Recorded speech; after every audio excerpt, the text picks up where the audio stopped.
হযরতে আবু যরকে মেহমান বানাইলেন। এরে বন্ধু, দ্বিতীয় দিন যখন হযরতে আলী হযরতে আবু যরকে মেহমান বানাইলেন, এইবার হযরত আলী রাদিয়াল্লাহু তাআলা আনহু হযরতে আবু যরকে ডাক দিয়া বলেন, আরে ভাইজান,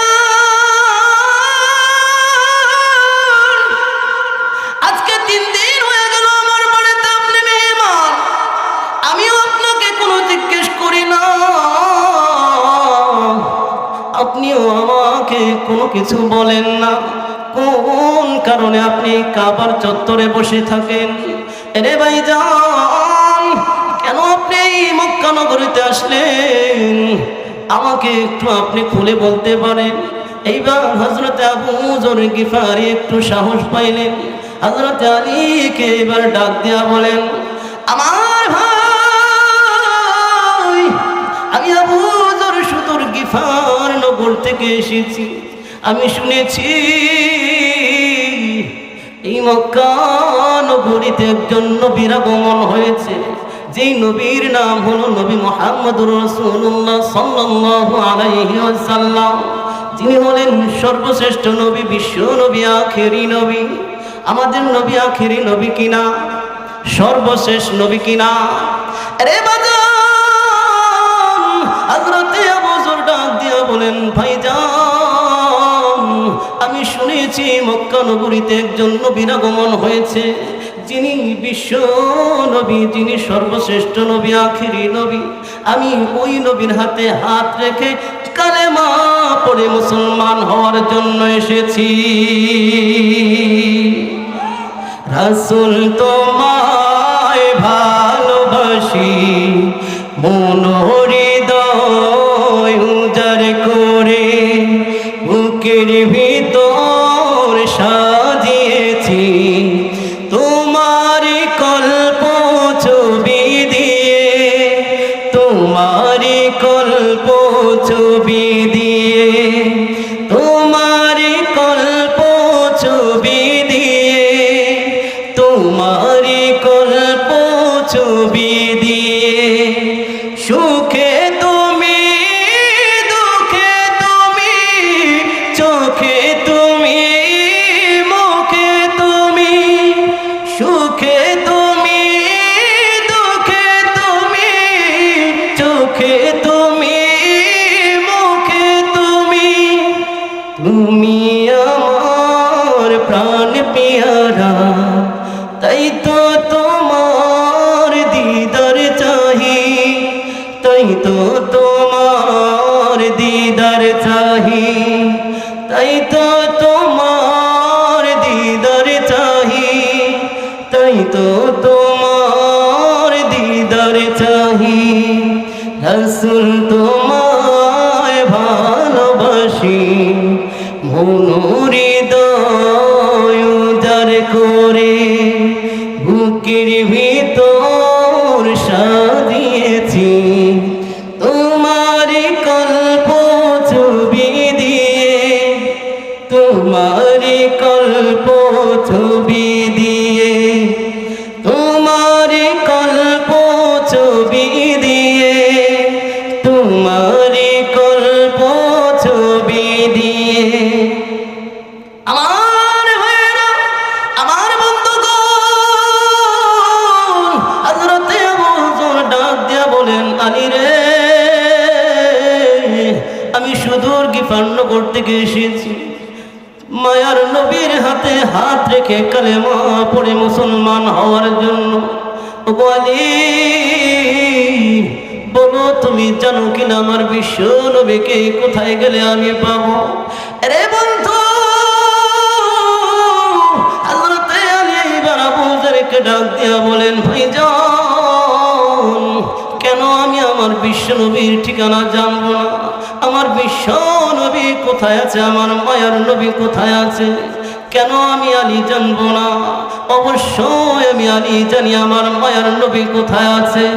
আরে বন্ধু, এই কথাটা বলার পরে হযরতে আবু যর হযরতে আলীকে ডাক দিয়া বলেন, ভাই রে, আর দেরি করো না, আমাকে আমার মায়ার নবীর নিকট নিয়ে যা। আমার আর দেরি সহ্য হচ্ছে না, আমি আমার মায়ের নবীর হাতে হাত রেখে কালেমা পড়ে মুসলমান হব। আরে বন্ধু, এইবার হযরত আলী ডাক দিয়া বলেন, ভাইজান তুমি বললেই তোমাকে আমি নিয়ে যেতে পারবো না, তোমাকে নিয়ে যাওয়ার কোনো সুযোগ নাই, তবে একটা রাস্তা, একটা পদ্ধতি আছে। আমি আলী সামনে সামনে যাব, আর তুমি আমাকে লক্ষ্য করে হাঁটতে থাকবা। আমি আলী একটা জায়গায় গিয়ে একটা পাথর একদিকে নিক্ষেপ করে দিব, ওই পাথরটা ওই দিকে নিক্ষেপ করে আমি অন্য দিকে চলে যাব। আরে আবু যর, আমি আলী অন্য দিকে চলে যাব, যেই দিকে আমি পাথরটা নিক্ষেপ করব ওই যে রাস্তা দিয়া যদি তুমি যাও, যাইতে দেরি হবে, মায়ার নবীর সাক্ষাৎ পাইতে দেরি হবে না। জোরে জোরে বলেন সুবহানাল্লাহ। এইবার হযরত আলীর সঙ্গে হযরত আবু যর গিফারি রওনা হয়ে গেল। হযরত আলী রাদিয়াল্লাহু তাআলা আনহু সামনে সামনে হাঁটে, হযরত আবু যর পিছনে পিছনে তাকে লক্ষ্য করে হাঁটে। আমার ভাইয়েরা, আমার বন্ধুগণ, একটা পর্যায়ে হযরত আবু যর যখন লক্ষ্য করে করে যাচ্ছেন, একটা সময় হযরত আলী রাদিয়াল্লাহু তাআলা আনহু পাথরটা একটা রাস্তার দিকে নিক্ষেপ করে অন্য দিকে চলে যাচ্ছে। হযরত আবু যর মনে মনে বলে, আমার বুঝতে আর দেরি নাই, যে রাস্তা দিয়ে গেলে আমার মায়ের নবীকে পেয়ে যাব। পাথরটা হযরত আলী যেই দিকে নিক্ষেপ করলো, হযরত আবু যর ওই রাস্তা দিয়ে একটা দৌড় মারলো, একটা দৌড় দিয়া একটা ঘর পেয়ে গেল। ওই ঘরের দরজার সামনে গিয়া দাঁড়াইলো। দাঁড়ানোর পরে দেখে ঘরের ভিতরে একটা লোক কতজন নব মুসলিমকে তালিম দিচ্ছে, যার চেহারা চন্দ্রের মতো ঝলমল ঝলমল করতেছে। মন যদি দিতে হয় নবীকে দিও, আহা মন যদি দিতে হয় নবীকে দিও। তোমার কষ্ট যত না তিনি সইতে পারে না, তোমার কষ্ট যত না তিনি সইতে পারে না। আহা ওই নবীজির মহব্বতে দুরূদ পড়িও, মন যদি দিতে হয় নবীকে দিও, আহা মন যদি দিতে হয় নবীকে দিও। আমার ভাইয়েরা, আমার বন্ধুগণ,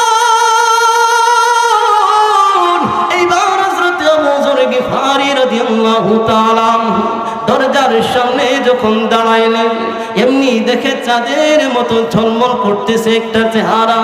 হযরত আবু যর গিফারি মনে মনে ভাবেন, এই চেহারার মানুষ কোনোদিন মিথ্যাবাদী হইতে পারে না।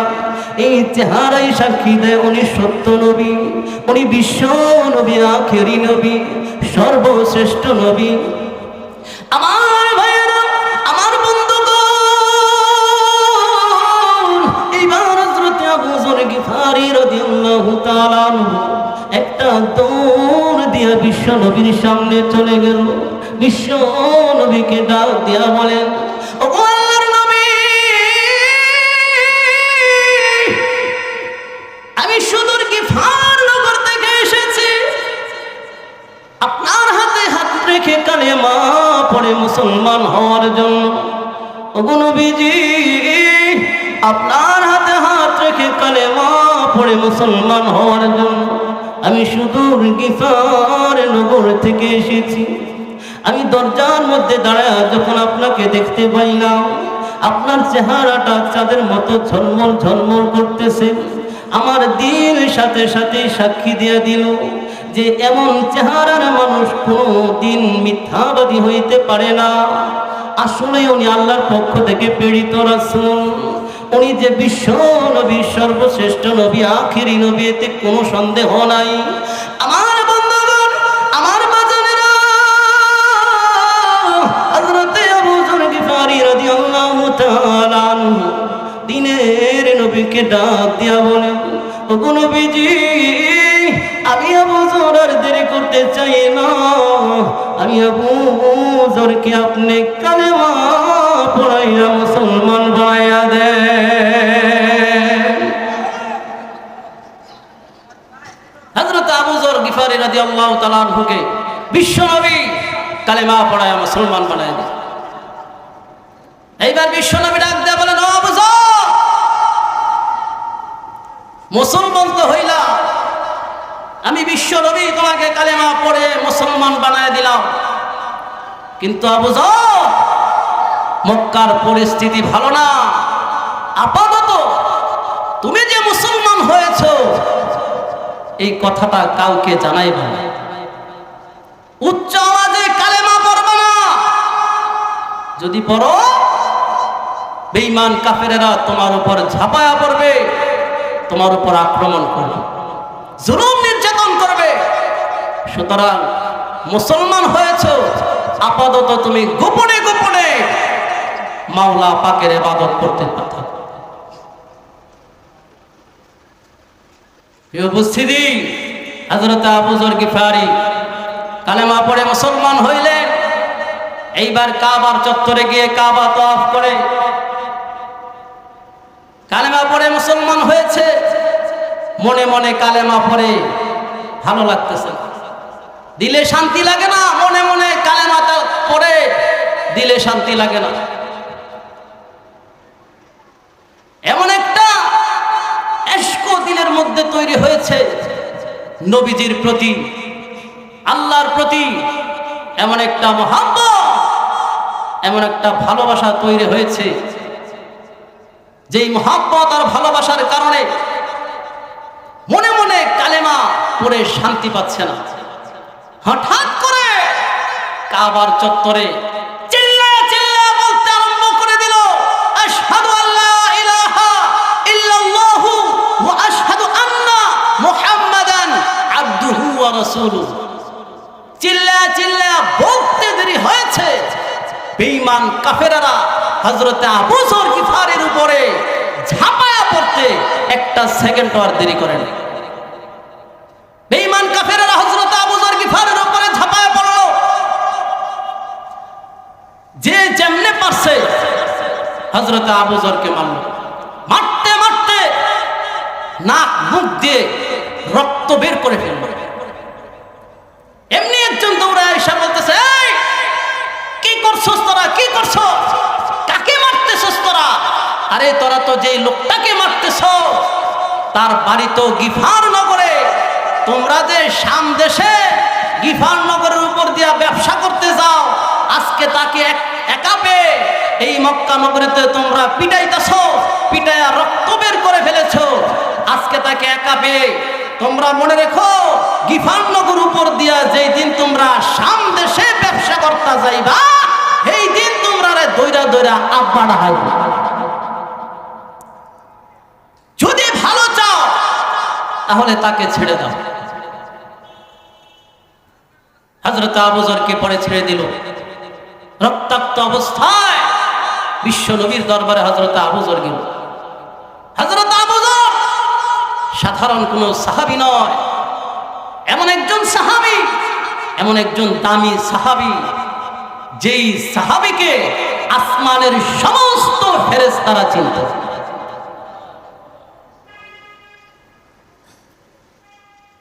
আমার ভাইরা, আমার বন্ধুগণ, হযরতে জিবরাইল আলাইহিস সালাতু ওয়াস সালাম একদিন ডাক দিয়া বলেন, ইয়া রাসূলুল্লাহ, ইয়া হাবিবাল্লাহ, ওগো নবীজি, ওই যে আপনার আবু যরের চাদর মুড়ি দিয়া যাও। এইবার বিশ্ব নবী ডাক দিয়া বলেন, ভাই জিবরাইল, তুমি কেমন করে আমার আবু যরকে চিনো? তুমি কেমন করে আমার আবু যরকে চিনো? এইবার হযরতে জিবরাইল ডাক দিয়া বলেন, ওগো আল্লাহর পয়গম্বর,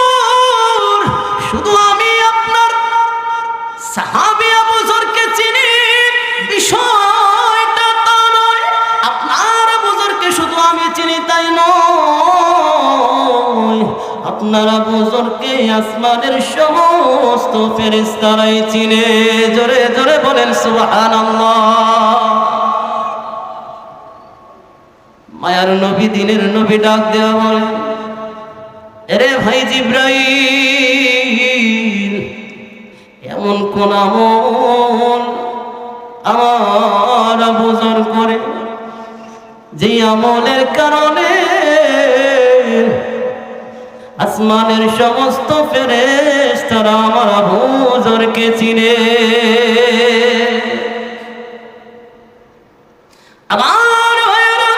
আমার বন্ধুগণ, এইবার হযরত জিবরাইল আলাইহিস সালাতু ওয়াস সালাম ডাক দিয়া বলেন, নবী গো, দুইটা কারণে আপনার আবু যরকে আসমানের সমস্ত ফেরেশতারা চিনে। এক নম্বর কারণ হলো আপনার আবু যর নিজেকে বড় ছোট মনে করে। আপনার আবু যর বলে, আল্লাহ যদি দুনিয়ার জমিনে কাউকে জাহান্নামী হিসেবে পাঠায়া থাকে, তাহলে আমি আবু যরকে দুনিয়ার জমিনে পাঠিয়েছি।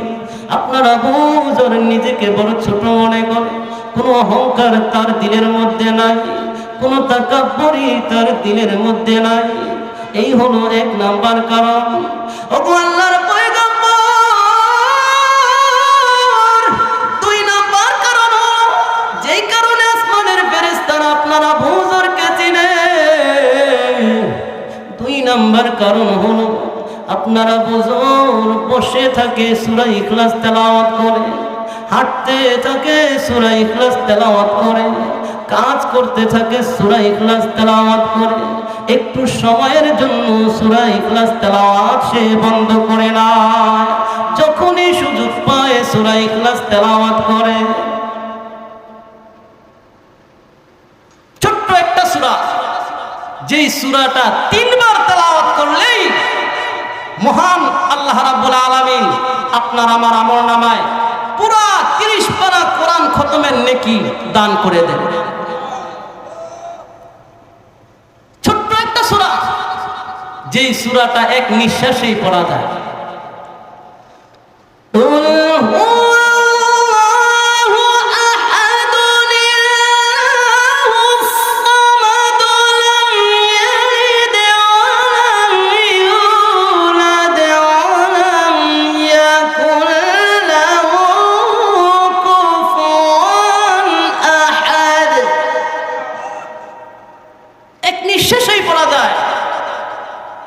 একটা সূরা, যেই সূরাটা তিনবার তেলাওয়াত করলেই গোটা এক কোরআন খতমের নেকি আল্লাহ দান করে। আমরা তো সময় পাইলে বিভিন্ন গল্প গুজবে মানুষের গীবত নিয়ে ব্যস্ত থাকি, কথা ঠিক না বেঠিক? চা হোস্টেলে বইয়া চার মধ্যে সুমা দেয়, আর কোন বেড়ায় কি করছে, কোন বেড়ি কি করছে, সারা দুনিয়ার কিচ্ছা কাহিনী আমরা কইতে থাকি, কথা ঠিক না বেঠিক? অথচ গীবত না গাইয়া যদি আমরা সুবহানাল্লাহ, আলহামদুলিল্লাহ, আল্লাহু আকবার, কুল হুয়াল্লাহু আহাদ, আল্লাহুস সামাদ, লাম ইয়ালিদ ওয়া লাম ইউলাদ ওয়া লাম ইয়াকুল লাহু কুফুয়ান আহাদ, গীবত না গাইয়া এইগুলা যদি আমরা বসে বসে পড়ি, আমাদের জান্নাতের রাস্তা সহজ হয়ে যাইত। অথচ আল্লাহর জিকির না করে আমরা মানুষের গীবত গাওয়ার জন্য 24 ঘন্টা উঠে পড়ে লেগে থাকি। নিজের মধ্যে সারা দুনিয়ার দোষ, এটা আমরা দেখি না, নিজের দোষটা দেখি না। কোন বেড়ায় কি করছে, কোন বেড়ি কি করছে, সারা দুনিয়ার ভাইসালি ওকার মধ্যে টান দেয়, সার মধ্যে সুমা দেয়, আকিস বিড়ির মধ্যে টান দেয়, আর গীবত গাইতে থাকে, কথা ঠিক না বেঠিক? গীবত এটা মারাত্মক একটা গুনাহ, ভয়ঙ্কর একটা গুনাহ। আল্লাহ তাআলা এই গুনাহ থেকে আমাদের সকলকে হেফাজত করুন, আমিন। এই উপস্থিতি, হযরত জিবরাইল আলাইহিস সালাম ডাক দেয়া বলেন,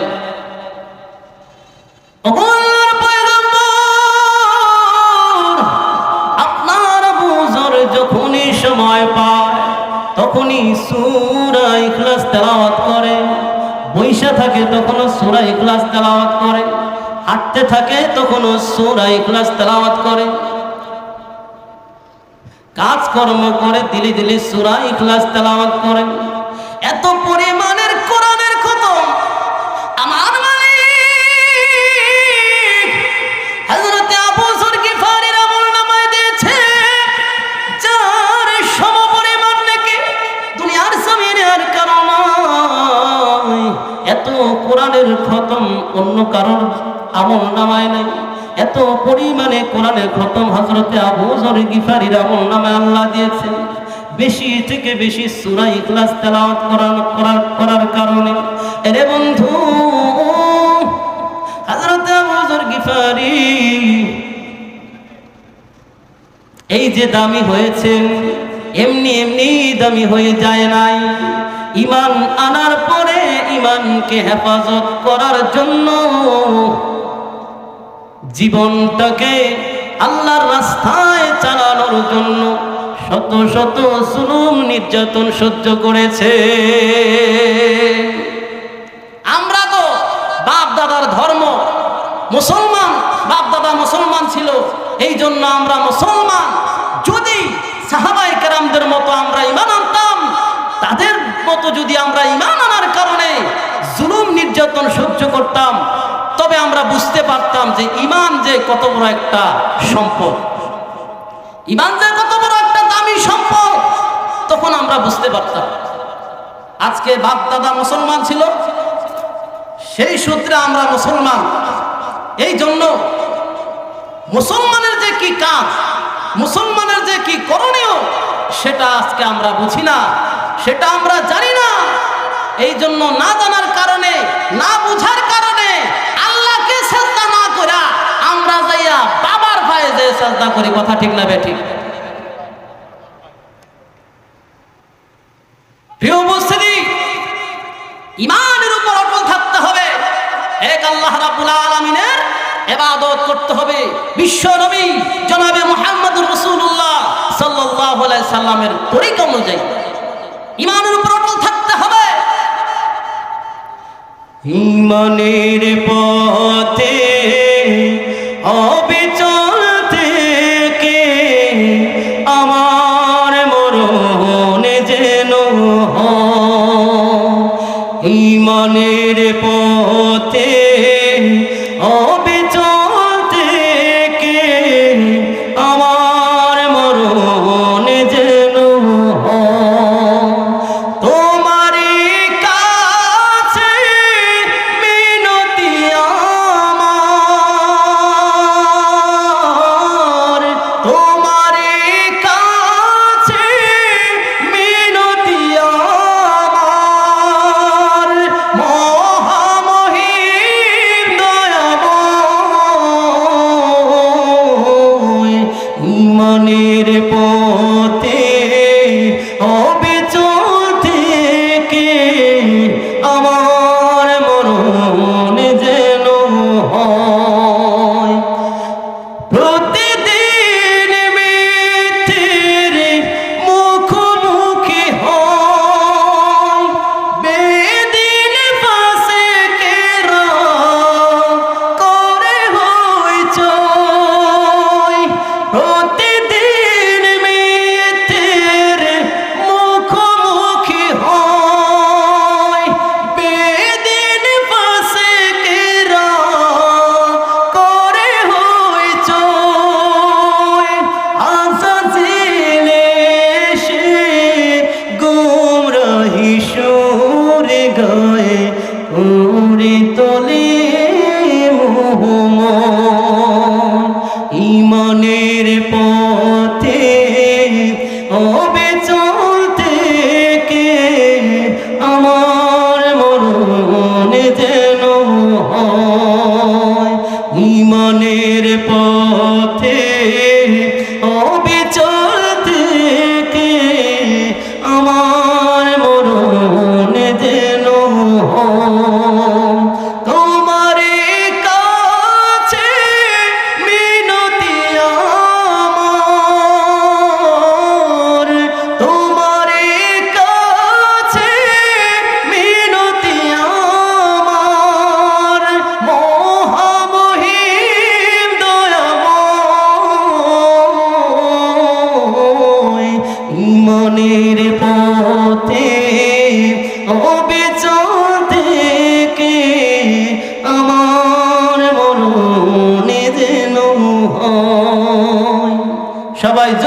বলি আমিন, আরো জোরে বলি আমিন। প্রিয় উপস্থিতি, ইমানের উপর অটল থাকার দরকার আছে না নাই? আল্লাহ রাব্বুল আলামিন আমাদেরকে এই দুনিয়ার জমিনে পাঠিয়ে দিয়েছেন শুধুমাত্র তার ইবাদত করার জন্য।